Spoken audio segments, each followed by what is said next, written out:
Laidą pristato Kaparol.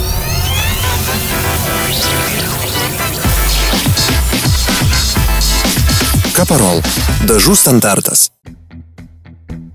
Kaišiadorys. Nusprendus atnaujinti pramogų ir konferencijų centrą, visų pirma teko rinktis tas statybinės medžiagas, kurios rekomenduojamos visuomeninėms patalpoms. Dabar mes esame viešbučio kambaryje, kuris buvo ką tik suremontuotas. Ir kaip matot, šitos sienos padengtos tokia įdomia danga. Dabar galėsim pažiūrėti, kaip visas tas darbas vyko. Mes pasirinkom, kaip matėte, tokios medžiagos yra, kur jis labai yra lengvai valomos, neįsigeria. Ir įvykus tam tikriem incidentam, kas normalu, tai masė žmonių atsitinka būna, jos yra lengvai pataisomas. Patalpoms atnaujinti buvo pasirinktas pigmentuotas kvarcinis gruntas ir lazūriniai dažai. Buvo pasirinktos tokios šiek tiek įdomesnės medžiagos, nes šiaip žmonėm ir šiek tiek ir nusibosta tas lygus glaistymas ir dažymas lygiais dažais. Ir plus prie viso to dar norisi ir praktiškumo. Čia buvo dažyti paviršiai, pirmiausiai vertinus to dažyto paviršiaus sugebėjimą išlaikyti apkrovą. Jis buvo nuplautas arba nušveistas ir po to, jeigu jisai pakankamai tvirtas, tas paviršius dengiama buvo kvarcinis gruntas. Skirtingai neįprasta, gruntavimui nenaudojamas volelis ar teptukas. Būtent plačiu šepečiu ir įstrižais mostais.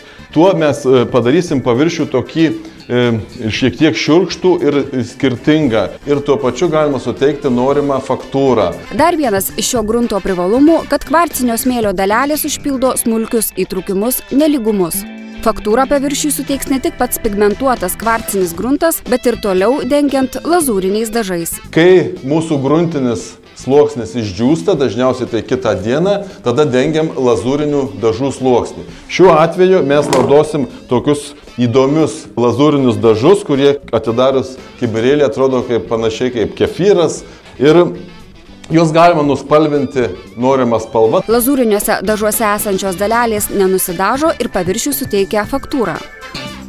Ir šitos dažus gali būti dedamos sidabro arba aukso priedai, milteliai, kurie suteikia tokį lengvą sidabrinį arba auksinį blizgesį. Kaip ir gruntavome, dažome taip pat šepečių įstrižais judesiais.